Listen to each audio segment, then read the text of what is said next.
Então, muito boa noite, queridos irmãos, irmãs e amigos. Vamos então dar continuidade ao nosso estudo bíblico e exposição do livro do Êxodo, um livro que nos tem ensinado tanto já só nestes 3 capítulos e hoje certamente ensinará muito mais acerca de quem Deus é e agora também da nossa atitude e obediência à sua palavra, ao seu chamado. Vamos então à palavra, vamos olhar para o texto sagrado e vamos ler o capítulo 4 do livro do Êxodo.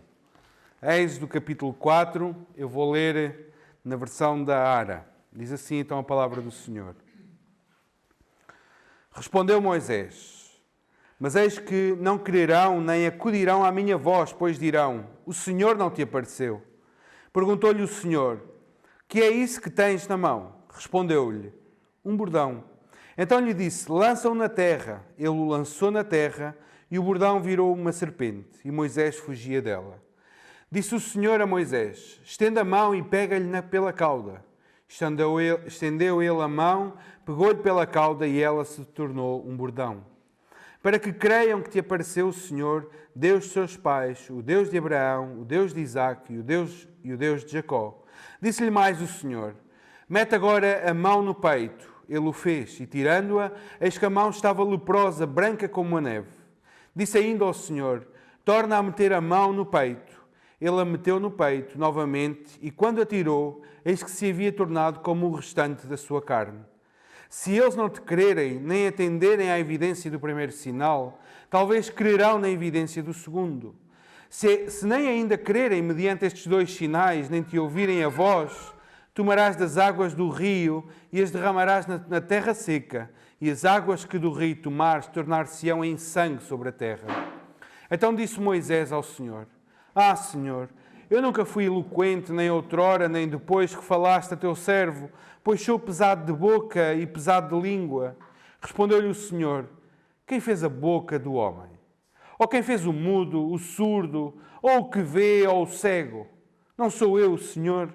Vai, pois, agora, e eu serei com a tua boca, e te ensinarei o que has de falar. Ele, porém, respondeu: ah, Senhor, envia aquele que has de enviar, menos a mim. Então se acendeu a ira do Senhor contra Moisés, e disse: não é Arão o levita teu irmão? Eu sei que ele fala fluentemente, e eis que ele sai ao teu encontro, e vendo-te se alegrará em seu coração. Tu, pois, lhe falarás, e lhe porás na boca as palavras. Eu serei com a tua boca e com a dele, e vos ensinarei o que deveis dizer. Ele falará por ti ao povo, ele te será por boca, e tu lhe serás por Deus. Toma, pois, este bordão na mão com a qual hás de fazer os sinais. Saindo Moisés, voltou para Jetro, seu sogro, e lhe disse: deixa-me ir, voltar aos meus irmãos que estão no Egito, para ver se ainda vivem. Disse-lhe Jetro: vai-te em paz. Disse também o Senhor a Moisés em Midian: vai e torna para o Egito, porque são mortos todos os que procuram tirar-te a vida.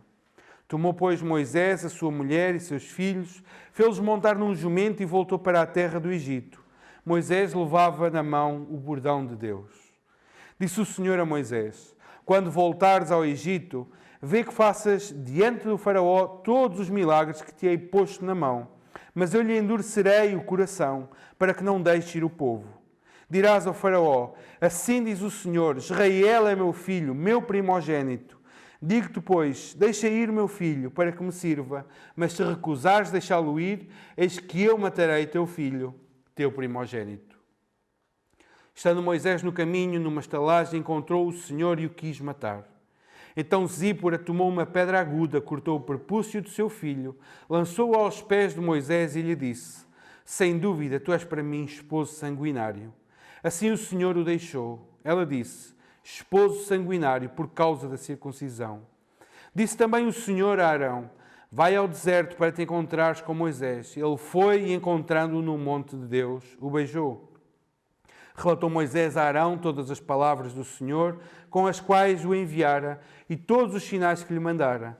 Então se foram Moisés e Arão ajuntaram todos os anciãos dos filhos de Israel. Arão falou todas as palavras que o Senhor tinha dito a Moisés, e este fez os sinais à vista do povo. E o povo creu, e tendo ouvido que o Senhor havia visitado os filhos de Israel e lhes vira a aflição, inclinaram-se e o adoraram. Até aqui a palavra do Senhor. Vamos orar. Amado Deus e Pai, uma vez mais estamos diante de Ti, Senhor, na Tua presença e com a palavra aberta, Senhor, para assim nos alimentarmos dela.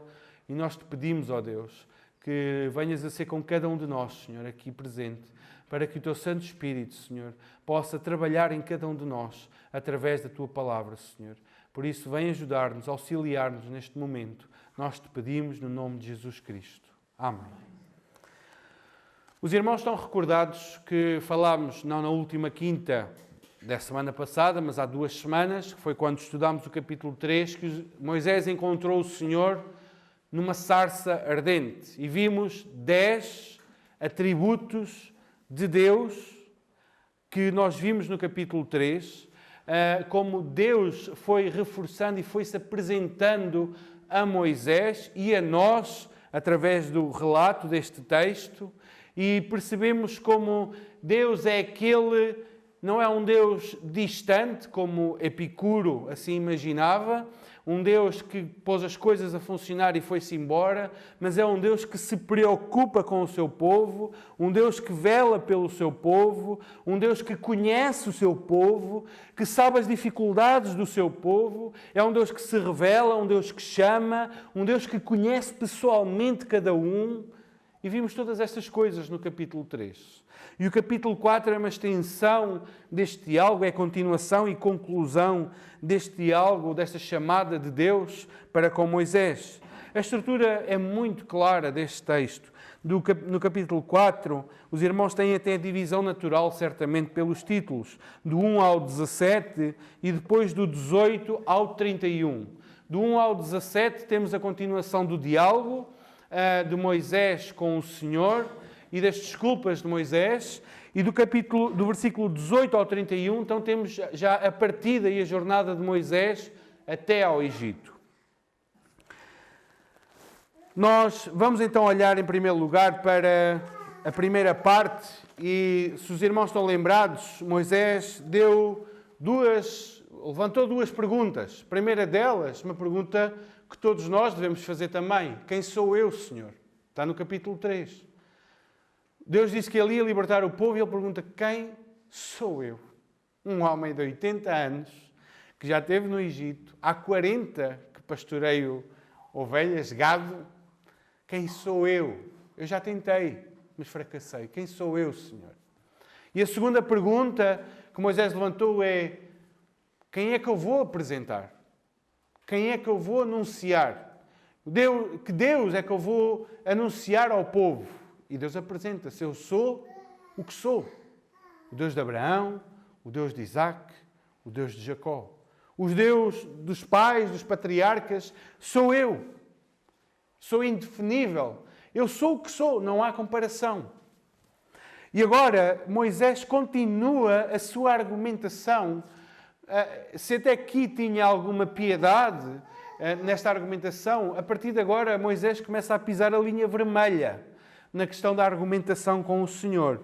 Então nós vemos do versículo 1 ao 9 a primeira grande argumentação, a objeção de Moisés. E ela qual é? Eles não vão acreditar em mim. É o que ele diz no versículo 1. Mas eis que não crerão, nem acudirão à minha voz, pois dirão: o Senhor não te apareceu. É isto que eles vão dizer. Moisés certamente estava a pensar: olha, eu vou chegar lá, vou dizer-lhes: olha, o Senhor apareceu-me, o Deus de Abraão, de Isaac e de Jacó apareceu-me, e eu venho com a missão de vos libertar. E as pessoas vão dizer: Moisés, tu andaste tempo demais ao sol, de certeza. Deves estar a delirar. Deves estar a delirar. Agora chegares aqui, passados 40 anos de teres deixado esta terra, e agora vens e dizes que foi Deus que te enviou para nos libertares, para nos tirares da escravidão. Bateste com a cabeça em alguma pedra, Moisés. E Moisés sente esta dificuldade. Como é que eles vão acreditar em mim? Então esta é a primeira objeção do capítulo 4. Eles não acreditarão em mim. E agora do versículo 4 ao 9, o Senhor então vai mostrar como é que eles vão acreditar em Moisés. Então o Senhor dá-lhe 3 sinais. E reparem, os eventos eles tanto são caracterizados como maravilhas e sinais, mas são coisas diferentes. Maravilha é algo que deixa as pessoas admiradas por um evento. Foca o olhar das pessoas em alguma coisa. Um sinal é algo que é dado onde não é aquele evento que está em causa, mas é o que aquele evento transmite. Por exemplo, João utiliza os sinais para mostrar que Jesus é o Filho de Deus. Não é transformar a água em vinho. Não é o alimentar uma multidão. Não é esse o ponto de João. O ponto de João é que esses são sinais que apontam para além daquele acontecimento. Apontam para o facto de que Jesus é o Filho de Deus. E a mesma coisa aqui acontece com estes sinais. Não eram os sinais em si, mas era aquilo que eles representavam e para onde eles apontavam. Então temos estes 3 sinais. Do verso 2 ao 5, temos o bordão e a serpente. O Senhor diz, estende a mão, pega-lhe, diz no 3, aliás, lança-o na terra, ele o lançou na terra e o bordão virou uma serpente e Moisés fugiu dela.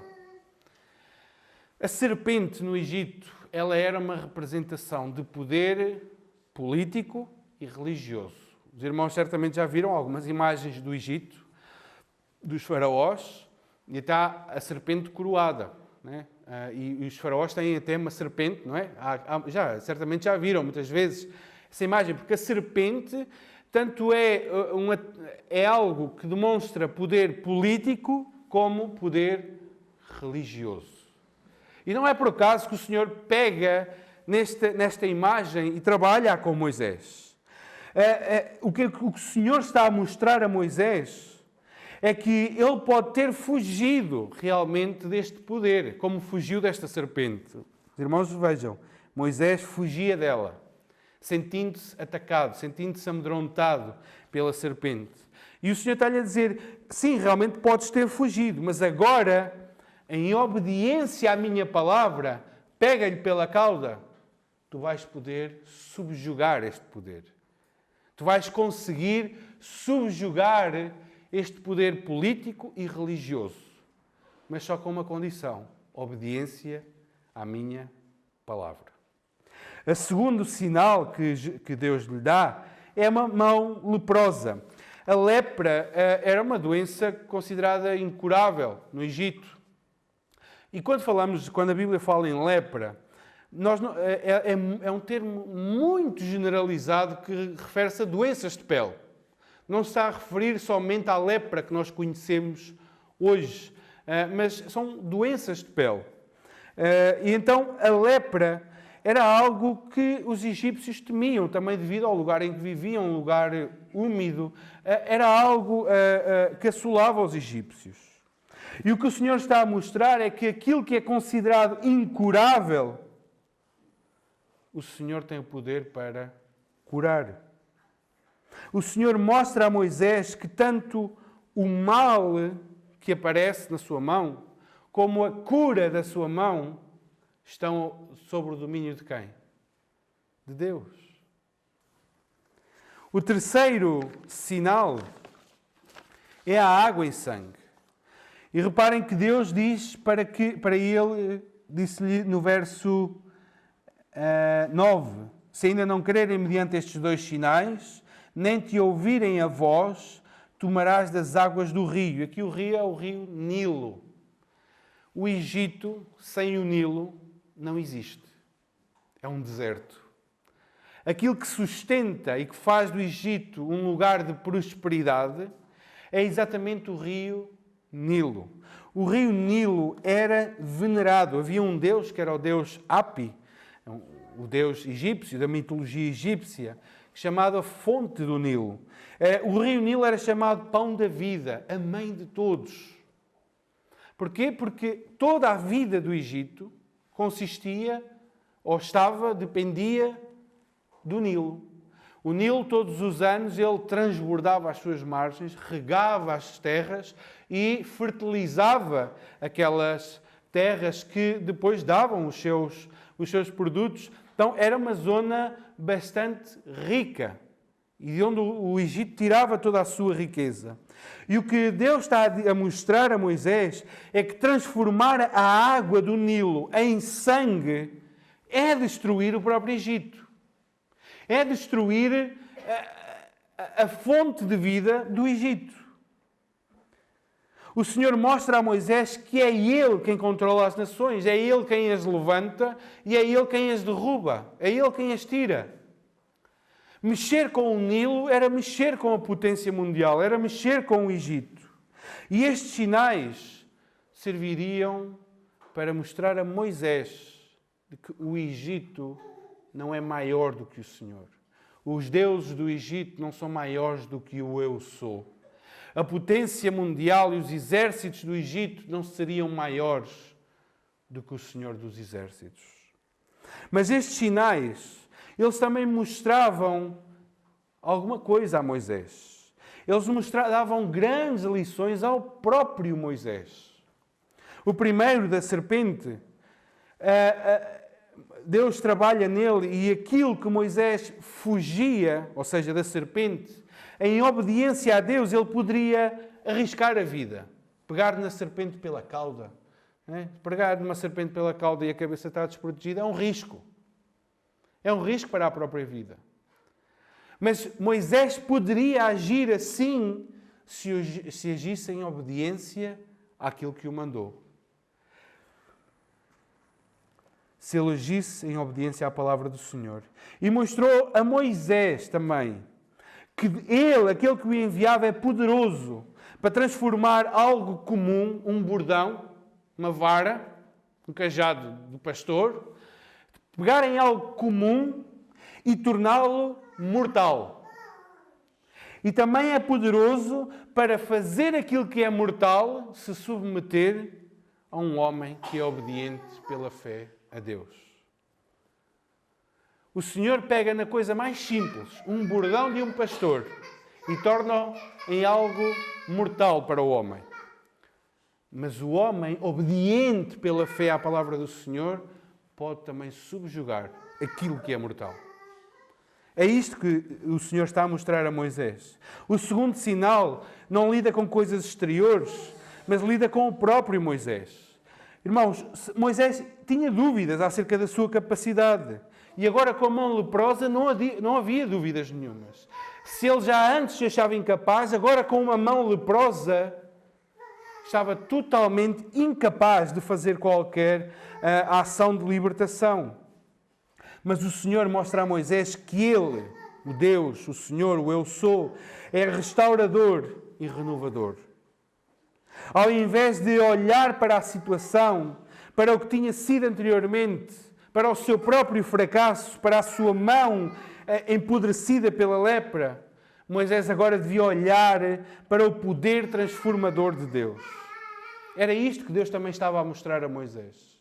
Moisés sentia-se como aquela mão leprosa, totalmente inútil. Mas o Senhor, um erudito, Alec Mottier, ele diz: o velho Moisés poderia ser um novo Moisés sem ser prisioneiro do que tinha sido. Moisés tinha que aprender que com Deus ele tem a capacidade de renovar, de dar nova vida, de voltar a capacitar alguém. O poder do Senhor é um poder de regeneração e transformação, onde Ele pega no que não presta, numa mão leprosa, pega no que não serve e renova para serem úteis e capacitados para o serviço.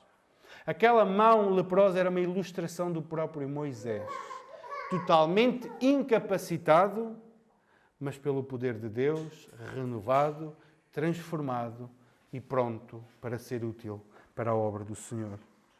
E o terceiro sinal de transformar a água do Nilo em sangue mostra como o Senhor é vitorioso sobre o seu inimigo. O Egito era o que era, como eu já disse, por causa do Nilo. E o Senhor demonstrou que Ele vence a maior potência do mundo, conhecido na altura, sem qualquer dificuldade. Bastava fazer uma coisa: transformar a água em sangue. E o Egito desapareceria. Então, quando o Senhor chama cada um de nós, devemos ter em mente estas realidades. Os nossos medos, os nossos receios devem ser vencidos pela obediência. Ele é Deus transformador e capaz de nos ajudar a passar os maiores perigos, sem dano, mas através da obediência. O Senhor também é renovador. Ele pega num homem e homens e mulheres falidos, cheios de incapacidades, com passados tristes e fracassados, e tem o poder de usar pessoas assim para restaurando-as para o seu serviço, fazendo-as novas pessoas. O Senhor também mostra que quando nos manda para o seu serviço, é Ele que tem a vitória garantida, não nós. Quando Ele manda Moisés, ou mandou cada um dos seus servos ao longo da história, e nos manda hoje a nós para o seu serviço, independentemente de qual seja ele, o sucesso desse serviço não está em nós, mas no Deus que nos manda. E temos que compreender isto. É Deus quem faz as coisas ficarem bem ou mal sucedidas, não nós. Não haveria, irmãos, mais razão nenhuma. Deus dá 3 sinais a Moisés. 3 sinais magníficos, estrondosos. Dizer, eles vão acreditar em ti. E eles creram. Nós vemos no verso 30 e 31, quando o povo viu os sinais, creram e adoraram o Senhor. Não havia mais justificação. Mas vemos então a segunda objeção deste capítulo. Senhor, não sei falar. Não sei falar. É isso que ele diz no verso 10. Então disse Moisés ao Senhor: Senhor, eu nunca fui eloquente, nem outrora, nem depois que falaste a teu servo, pois sou pesado de boca e pesado de língua. Senhor, eu não sei falar. E é engraçado que Moisés usa aqui o termo Adonai, meu Senhor. E ele, ao mesmo tempo que está a dizer que Deus é Senhor da sua vida, está a dizer, olha, mas eu não vou fazer aquilo que tu estás a pedir. Eu não sei falar. Eu não tenho retórica, não tenho oratória, não tenho uma linguagem fluente para as pessoas, agradável. Eu não sei falar, Senhor. E o que é que Deus lhe diz? Qual é a resposta divina? Moisés, não depende de ti. Moisés, quem é que fez a tua boca? Quem é que fez essa tua maneira de falar? Fui eu. Quem é que faz o surdo? Quem é que faz aquele que nasce cego? Quem é que faz aquele que não fala, ou que vê, ou que ouve, ou que fala? Quem é que faz todas essas coisas? Sou eu. Moisés, eu conheço as tuas limitações, Moisés. Fui eu que as fiz, Moisés. Fui eu que te criei com todas essas incapacidades.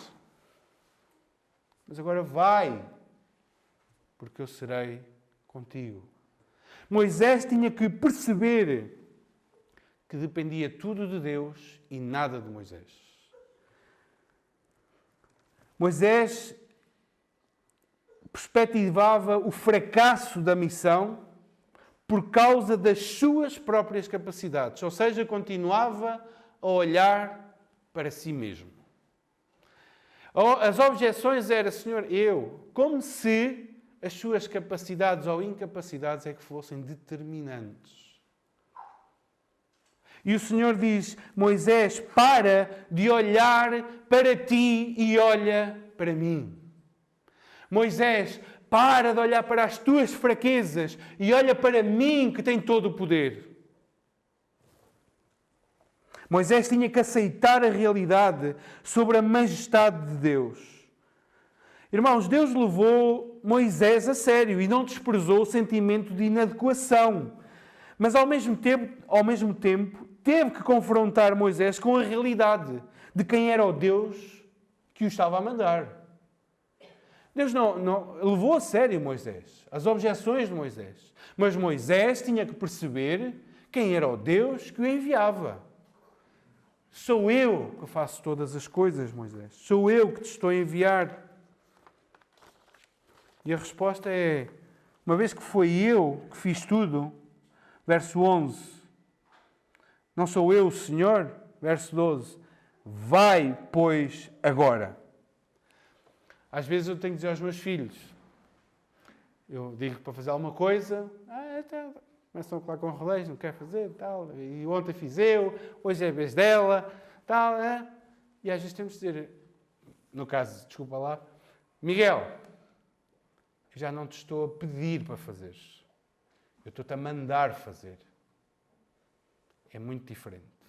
E é aquilo que o Senhor está a fazer aqui a Moisés, já não se sabe pedir para ir. Moisés, eu estou-te a mandar ir. Vai, que eu sou contigo. Vai, que eu serei contigo. Não olhes para as tuas incapacidades, porque eu serei com a tua boca e te ensinarei o que hás de falar. Irmãos, este sentimento de inadequação também é comum a todos nós. Comum. O servo de Deus humilde sabe sempre que não é por causa dele, das suas capacidades, que a obra de Deus é realizada. Porém, podemos acabar por também ofender a Deus e sermos desobedientes a Deus, ou sermos relutantes em obedecer porque os nossos olhos estão postos em nós. Parece que Deus não sabe o que é que está a fazer ao chamar-nos. Não aceitar a obra de Deus, ou a obra que Deus nos dá, por causa da nossa incapacidade, também é uma atitude egocêntrica. E mostra que continuamos a olhar mais para nós do que para Deus. Seja dizer, o Senhor chamou-me porque reconhece valor e capacidade em mim. Egocentrismo.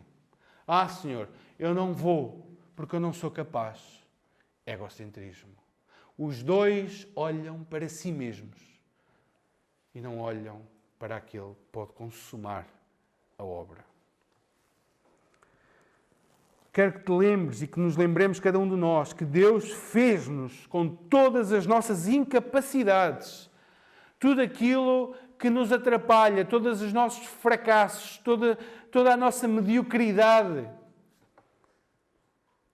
E Deus manda-nos fazer algo que é muito maior do que nós, irmãos. Estar aqui em cima a pregar, estar a falar de Cristo aos outros, estar a dirigir um grupo de estudo, estar a cantar, estar a tocar, a louvar ao Senhor, estar a fazer limpeza. É tudo um serviço indigno para nós, pecadores, diante de Deus. E nós somos demasiado frágeis e incapazes de o fazer. Mas Deus manda-nos fazer, sabem para quê? Apesar das nossas incapacidades, para que no fim a glória não seja de cada um de nós, mas seja totalmente dele. Quando nós hesitamos em fazer aquilo que Deus nos manda, nós ofendemos a Deus, porque olhamos para nós e não para Ele. Irmãos, Ele conhece as nossas incapacidades. Foi Ele que as fez. Sim, foi Ele que fez o gago. Foi Ele que o fez. Mas para que a glória, e agora desculpa estar a usar, para que a glória não seja do gago, mas seja de Deus. Fez o invisual, fez o surdo, fez aquele que sabe falar melhor e o que sabe falar pior.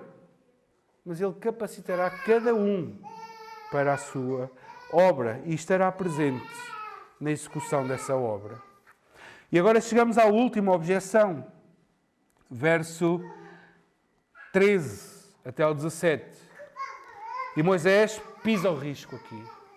O que é que ele diz? Então respondeu, Senhor, envia aquele que has de enviar. Olha, envia qualquer um, menos a mim. O Senhor já lhe tinha dado mais do que provas de que estaria com ele, de que o capacitaria para fazer aquela obra, de que o ajudaria, de que Ele é o Senhor poderoso, mostrou-lhe sinais magníficos. E Moisés ainda chega a dizer, Senhor, eu não, manda outro, por favor, manda outro. Então diz que a ira do Senhor se acendeu contra Moisés. A ira, a desobediência e a resistência de Moisés acenderam a ira do Senhor contra ele. Irmãos, encaremos um facto. Deus não respeitou o livre-arbítrio de Moisés. Eu não quero ir. Ok, então se tu não queres, eu não vou insistir mais. É a tua escolha. Não, irmãos. Senhor, eu não quero. Senhor, eu não sou capaz. Senhor, envia outro. Não, és tu e és tu mesmo que vais. És tu e és tu mesmo que vais. E o Senhor irou-se contra Moisés. E no meio daquela ira ainda consegue ser benevolente. E chama Arão. E é incrível como em todas estas decisões, em todas estas objeções que chegam a Arão, vão conduzir a algo que depois Arão torna-se essencial. Arão não foi plano B de Deus por causa das objeções de Moisés. Arão já estava no plano. O sacerdócio vem de Arão. Arão tinha que entrar em cena. Mas Deus trabalha as coisas de uma maneira que entrou em cena à custa das objeções do próprio Moisés. Mas ele entrou em cena. Arão não é plano B. E veremos isso mais adiante no livro. Ao mesmo tempo, Arão vem porque Moisés objeta, né? Diz, não quero ir, não consigo, não posso, Senhor, eu vou-te enviar Arão. Ao mesmo tempo que ele vem por causa disso, Arão vem para cumprir propósitos divinos. Divinos. Mas ao mesmo tempo, ele tem um custo para o próprio Moisés. Reparem que Arão faz por dois momentos. É uma pedra de tropeço para Moisés. Primeiro, ele conduz o povo a fazer o quê? A fazer o bezerro de ouro. Segundo, o que é que ele faz com a sua irmã Miriam? Murmura contra Moisés, achando-se de igual direito como Moisés no falar com Deus e ser tratado da mesma maneira. A resposta vem. Há um comentador que diz assim: quando Deus, em sua ira, nos dá aquilo que pedimos por causa do nosso egoísmo, essa dádiva dificilmente vem a ser uma bênção. Foi o que aconteceu com Saúl. Queremos um rei, queremos um rei, queremos um rei. E o Senhor deu-lhes um rei conforme o povo queria. Não foi bênção para a nação.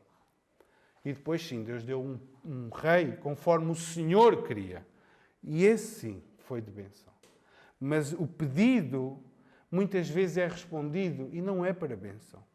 Não é para bênção.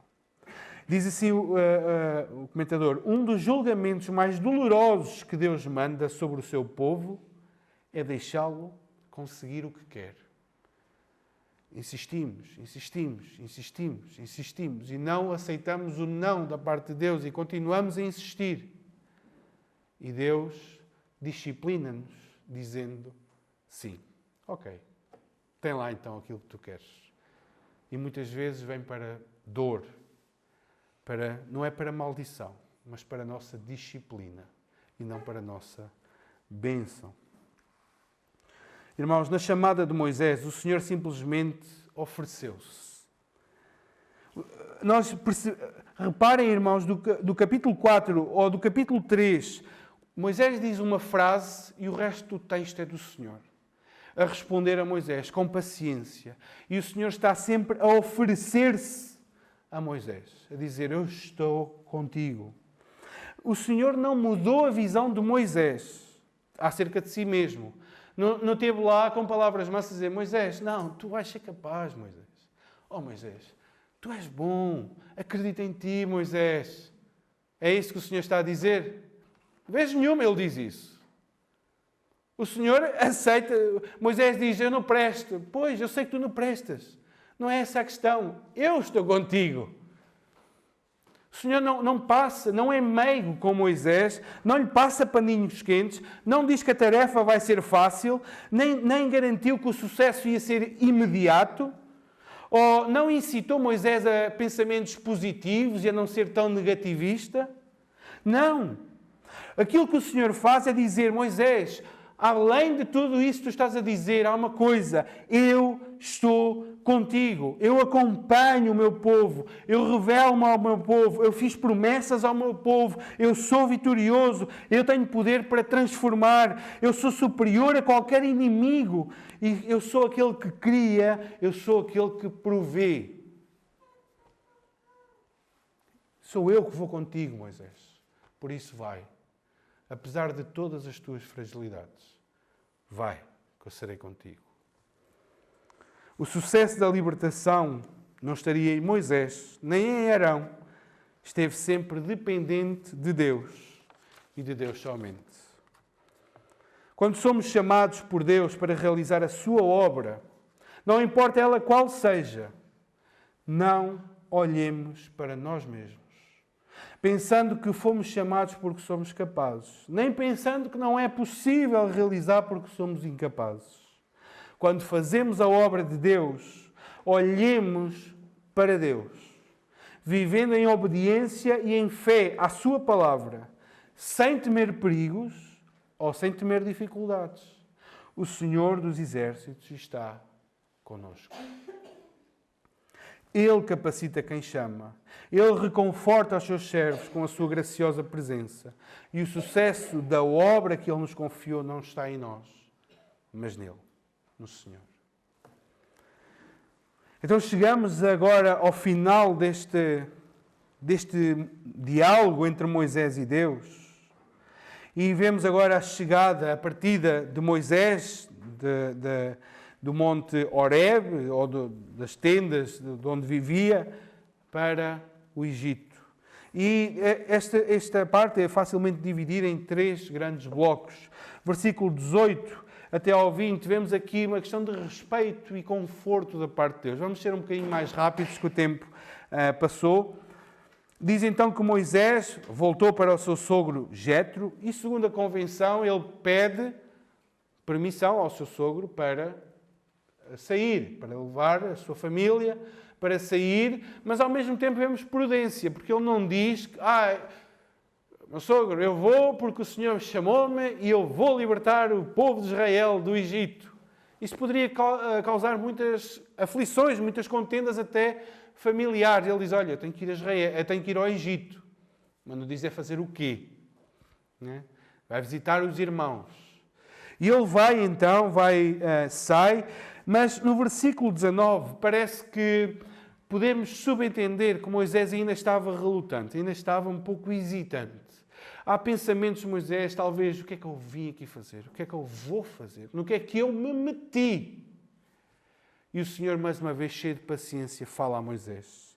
E fala o quê? Diz, vai, torna para o Egito, porque são mortos todos os que procuram tirar-te a vida. Moisés, não tenhas medo. Vai, estás em segurança. Irmãos, é incrível como o Senhor conhece os seus servos, os seus medos, os seus receios e as suas angústias, os recuos que muitas vezes damos e como Ele está disposto a consolar, a reconfortar o coração temeroso, irmãos. Viver pela fé não significa que não há recuos. Isso é mentira. Isso é mentira. Apresentar uma fé que não tem oscilações, uma fé que às vezes tem altos e outras vezes tem baixos, profundos. Nós estudamos o livro de Jó, não estudamos? Há momentos onde a nossa fé está lá em cima e vamos e somos capazes de tudo e mais alguma coisa. Há momentos em que estamos numa agonia completa e temos que dizer, eu creio, mas ajuda-me na minha falta de fé. Há momentos assim. Apresentar um quadro onde a fé é sempre igual, não há variação, não há sombra de mudança, é um quadro falso. E muitos angustiam-se porque pensam que porque estão numa crise de fé, então se calhar já nem são crentes. Porque vivem com esta mentalidade. Não. Muitas vezes há recuos, muitas vezes há oscilações. E o Senhor mostra sempre pronto a consolar, a confortar, a animar, a encorajar para que nós prossigamos a nossa jornada. E, em segundo lugar, Deus prepara também Moisés para aquilo que virá, do verso 21 ao 23. E ele dá aqui 3 coisas, muito rápidas. Primeiro, ele diz qual vai ser o papel de Moisés nesta missão. O papel de Moisés é qual? O que é que diz o texto? Quando voltares ao Egito, vê que faças diante do faraó todos os milagres que te he posto na mão, esta é a primeira parte, faz diante do faraó todos os milagres que te he posto na mão. Moisés, a tua missão, nesta missão, o teu papel é fazeres aquilo que eu te mandei. Este é o teu papel na missão, não é outro. É fazeres aquilo que eu te mandei. Nada mais do que isso. A segunda coisa é o que é que eu vou fazer, Moisés, nesta missão? Qual é o meu papel, o papel de Deus nesta missão? E agora vem o resto. Diz assim o verso 21 ainda. Mas eu lhe endurecerei o coração para que não deixe ir o povo. Esta é a minha parte. Eu vou lidar com o próprio faraó. Eu é que vou endurecer o seu coração. Tu vais lá e vais dizer para ele libertar. E eu vou endurecer o seu coração para que ele não deixe ir. Mas a ti compete só fazer aquilo que eu te disser. A ti compete falar só aquilo que eu te mandar falar. Fazer os atos que eu te mando fazer. E o resto é comigo. E vemos uma série de vezes ao longo do texto que o Senhor endureceu o coração de Faraó. Irmãos, este endurecimento, tinha aqui uma série de versículos que nós podíamos ler, não vamos estar a lê-los, mas havia um propósito claro para Deus em endurecer o coração de Faraó, que era mostrar a sua glória em toda a terra. Diz o Romanos 9, Paulo diz assim acerca deste episódio. Assim, pois, não depende de quem quer ou de quem corre, mas de usar Deus a sua misericórdia, porque a Escritura diz a Faraó: para isto mesmo te levantei, para mostrar em ti o meu poder e para que o meu nome seja anunciado por toda a terra. Logo, tem ele misericórdia de quem quer e endurece a quem lhe apraz. Deus está a ser injusto. Deus é Deus, irmãos. A Bíblia apresenta um Deus que é Deus sobre todas as coisas. E o Senhor diz, eu vou endurecer o coração de Faraó. Para quê? Para que ele à primeira não deixe ir, nem à segunda, nem à terceira, mas só à 10ª. Só à 10ª é que ele vai deixar. E ainda lhe vou endurecer outra vez para ele ir atrás de vocês. Irmãos, o coração do homem está nas mãos de Deus. Os irmãos, rapidamente, reparem, Deus diz, eu vou endurecer o coração a Faraó. E agora, Êxodo 7, 13. Diz, todavia, o coração de Faraó se endureceu. E nós pensamos, não, foi o Faraó. Mas olhem o que diz o texto. E não os ouviu, como o Senhor tinha dito. Tinha dito o quê? Que ia endurecer o coração. 9:12, o que é que diz? Porém o Senhor endureceu o coração de Faraó e este não os ouviu como o Senhor tinha dito a Moisés. 9:35. E assim Faraó, de coração endurecido, não deixou ir os filhos de Israel como o Senhor tinha dito a Moisés, lá no início. 10:1. Disse o Senhor a Moisés, vai ter com o Faraó, porque lhe endureci o coração e o coração dos seus oficiais, para que eu faça estes meus sinais no meio deles. E ainda 10:20. O Senhor, porém, endureceu o coração de Faraó e este não deixou ir os filhos de Israel. O Senhor tem misericórdia de quem quer e endurece a quem lhe apraz. Não nos cabe a nós julgar os atos de Deus ou medir Deus pelo nosso senso de justiça ou de retidão. Deus é que é Deus. E ponto final. Não devemos cair neste erro de pensar que Deus é injusto. Ele tinha um propósito em endurecer o coração de Faraó, mostrar as suas maravilhas. mostrar a sua glória, reduzir a nada o poderio militar, político e religioso do Egito. E fazer estas coisas todas chegarem a um ponto onde uma verdadeira morte de um primogênito iria acontecer e a celebração pascal iria ter o seu início. Mas era necessário endurecer o coração de Faraó. E Deus também lembra a Moisés, lembra que Moisés tem que fazer aquilo que Deus lhe manda, lembra a Moisés que o próprio Deus é que vai controlar todas as coisas e lembra também que aquilo que está em jogo é o primogênito do Egito e o primogênito de Yahvé. Neste caso seria Israel. E é incrível como Deus salva o seu primogênito, Israel.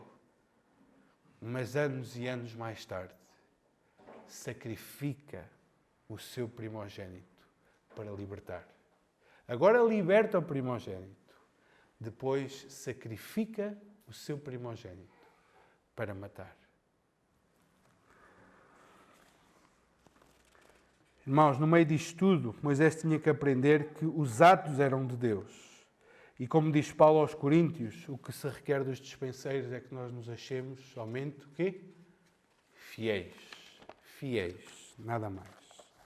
Em segundo lugar, do verso 24 até ao 26, vemos aqui um reverso da história. Do 24 ao 26 diz que Moisés está a caminho de uma estalagem e encontrou o Senhor e o quis matar.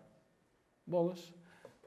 Tanto discurso, né? Tanto encorajamento, tanta força, tantos sinais, tantas coisas, e agora vai matar Moisés. E agora vai matar Moisés. E o que é que aconteceu para que o Senhor quisesse matar Moisés? O que é que estava em causa? Em causa estava a não obediência de Moisés à circuncisão. Ele não tinha circuncidado o seu filho, talvez o mais novo. E por causa de não circuncidar o seu filho, ele não estava apto a fazer a obra de Deus. E Deus levantaria outro qualquer para fazer aquela obra. Mas Moisés, se não estivesse em condições, iria morrer. Moisés negligenciou o sinal que Deus tinha dado a Abraão e que seria para os descendentes de Abraão de circuncidarem os seus filhos, os seus meninos, aos 8 dias de idade. Moisés não obedeceu. E reparem como é importante, agora estamos a falar da importância da circuncisão e ao domingo estamos a dizer que a circuncisão já não serve para nada. Porque temos que colocar cada texto no seu tempo e no seu espaço de tempo. Aqui a circuncisão era válida. Aqui a circuncisão era indispensável. Agora não. Como dizem Gálatas, ninguém é justificado pelas obras. Mas aqui era. E Moisés não estava a seguir a lei. E o que este texto nos mostra, não sabemos como é que Zípora percebeu que tinha que circuncidar o seu filho, mas o que é certo é que ela circuncidou e Deus não matou Moisés. Podemos dizer que Moisés fez o que fez por causa de uma mulher. Porque ela, mais astuta do que ele, percebeu o que é que estava a acontecer e circuncidou o menino, sendo esse um dever do próprio Moisés. Mas o que o texto nos está a mostrar é que Moisés não era qualificado para liderar o povo enquanto a sua própria casa não estivesse bem liderada. Moisés não ia de jeito nenhum fazer a obra enquanto a sua própria casa não estivesse bem liderada. Este episódio, irmãos, traz um ensino vital para todos nós. Antes de pensarmos que podemos servir a Deus na pregação, no discipulado, no aconselhamento, na música, seja onde for, antes de pensarmos o que é que podemos fazer na igreja, na comunidade, no país, no mundo, olhemos primeiro para dentro de portas e percebamos como é que está a nossa própria casa. Moisés tinha uma das maiores missões que algum homem já teve, mas não iria fazê-la se a sua casa não estivesse em ordem. Muitos querem fazer grandes obras para Deus e desprezam o primeiro ministério que Deus lhes dá: cuidar da sua própria casa. Isto é válido para todos, e em especial para o presbítero, mas é para todos. O que se requer do presbítero é que governe bem a própria casa, criando os filhos sob disciplina, com todo o respeito. Pois se alguém não sabe governar a própria casa, como irá cuidar da Igreja de Deus? Como? Se eu não pastoreio o Miguel, a Ruth, a minha esposa, como é que vou pastorear outros? Se eu não ensino a palavra aos meus na intimidade do meu lar, como é que eu vou ensinar aos outros? Se eu não disciplino os meus filhos no meu lar, não os educo na disciplina, na educação, como é que vou disciplinar outros? É uma responsabilidade. Como é que eu vou falar de perdão e de graça aos outros se eu não exerço perdão e graça diante dos meus filhos, a minha esposa?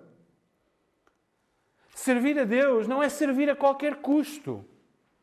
Servir a Deus requer que primeiro coloquemos em ordem a nossa casa, a nossa esposa, o nosso marido, os nossos filhos.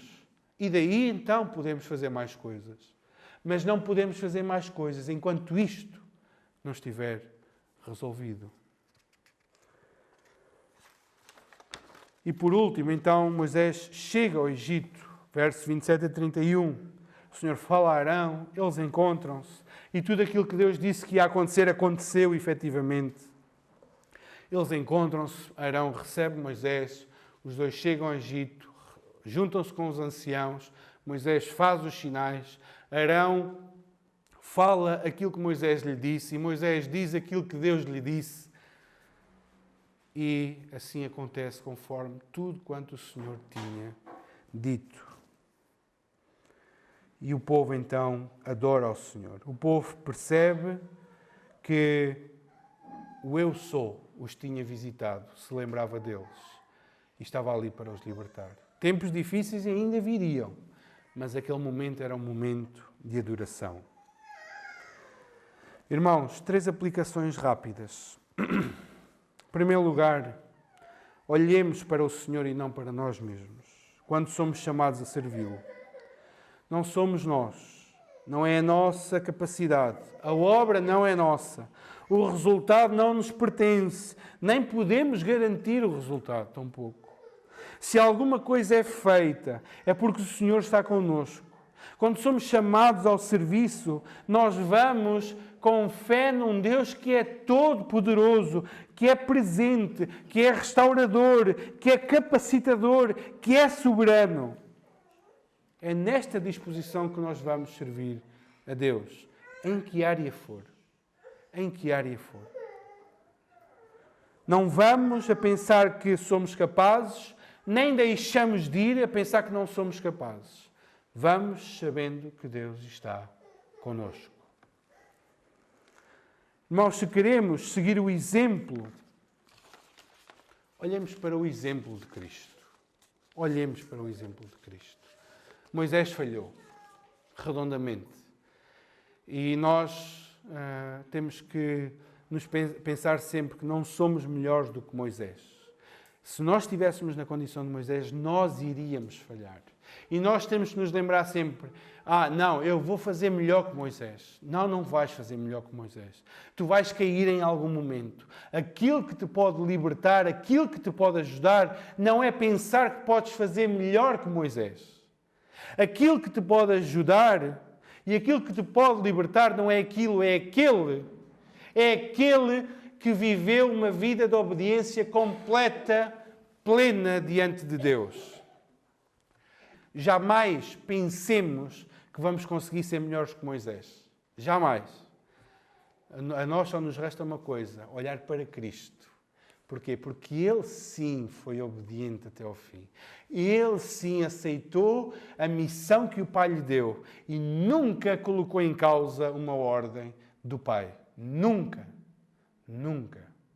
E aquilo que nos faz ter sucesso não é pensar que somos melhores, mas é confiar naquele que nunca falhou, na missão de ser obediente ao Pai. Olhemos para Cristo, que não diante do Egito, coisa pouca, não diante do Faraó, uma coisa insignificante, mas diante da cruz do Calvário, diante da expectativa da ira de Deus. Ele não disse, Senhor, não me envies, mas disse o quê? Senhor, Pai, se queres, passa de mim este cálice. Contudo, não se faça a minha vontade, e sim a tua. É este exemplo que nós temos que ter. E nós vamos falhar. E só não caímos porque Cristo não falhou. Porque Cristo não falhou. Saibamos todos nós também que quando fomos chamados, Deus não está indiferente às nossas fraquezas. Nós conhecemos-nos e, se formos humildes, reconhecemos as nossas incapacidades. Mas lembremos-nos sempre que Deus age em meio à fraqueza do homem para que o seu poder seja manifestado e a sua glória pertença a Ele. Não me sinto capaz de pregar com eloquência. Não faz mal. Procura ser fiel à Escritura. E o resto de edificação vem do Senhor. Não sou capaz de evangelizar. Fala de Cristo e deixa os resultados com Deus. Não me sinto capaz de dirigir um grupo de estudo bíblico.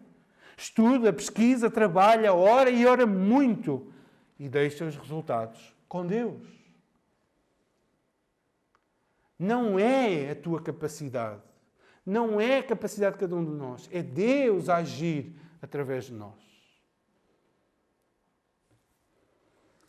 Aquilo que garante o resultado não é a nossa maneira de fazer as coisas.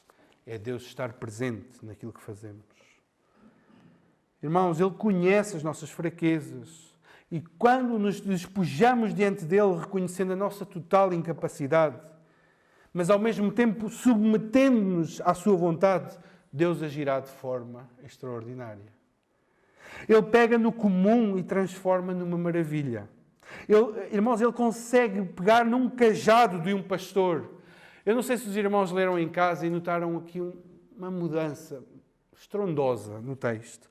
Reparem o que diz o verso 2, fala, o que é isso que tens na mão? É um bordão. Mas o que é que diz no verso 20? No final, Moisés levava o quê na mão? Era o bordão. O que é que levava no verso 20? O bordão de Deus. Já não era o bordão, era o bordão de Deus. O Senhor pega nas coisas mais comum que existe e transforma em algo poderoso. O Senhor é poderoso para usar os nossos pouquíssimos recursos que para nós de nada serviriam e usá-los de forma extraordinária. Mas uma coisa é necessária, obediência e fé. E irmãos, por último, cuidemos de ter as coisas na prioridade certa. Irmãos, este ensino é de grande importância. Antes de querermos servir a Deus fora de portas, certifiquemo-nos, cada um de nós, que serve a Deus dentro de portas. Seja na pregação, seja na direção do culto, seja na música, seja na escola dominical, seja nas senhoras, seja na limpeza, seja nos jovens, seja lá em missão, seja onde for. Todos nós estamos envolvidos em alguma coisa. Todos nós estamos envolvidos em algum trabalho. Mas, irmãos, façam sempre este exame. Antes de quererem servir a Deus fora, olhem para a vossa própria casa. Perguntem, eu sou um marido que pastoreia a minha esposa, que a guia na palavra, que a conduz os filhos em obediência, que pastoreia o coração dos filhos. Eu sou uma esposa que se submete ao marido como autoridade do lar, que serve os filhos e o marido, que é modesta, que não traz escândalo. Eu sou uma esposa bíblica dentro da minha própria casa. Temos que pensar. Moisés tinha a maior missão do mundo naquela altura, mas não a iria fazer enquanto a sua casa não estivesse em ordem. E cada um de nós tem que pensar isto. Antes de querermos servir a Deus fora de portas, preocupemo-nos em servir a Deus na nossa própria casa. Na nossa própria casa. Se não soubermos governar a nossa casa, como iremos cuidar da casa de Deus? Como? Que o Senhor nos ajude, irmãos, nos abençoe e nos dê força. Sentimos-nos muitas vezes incapazes de fazer aquilo que Deus nos chama para fazer. Sentimos-nos fracos, mas que possamos sempre lembrar que não depende de nós, mas depende daquele que nos envia, daquele que nos chama. Que o Senhor nos abençoe.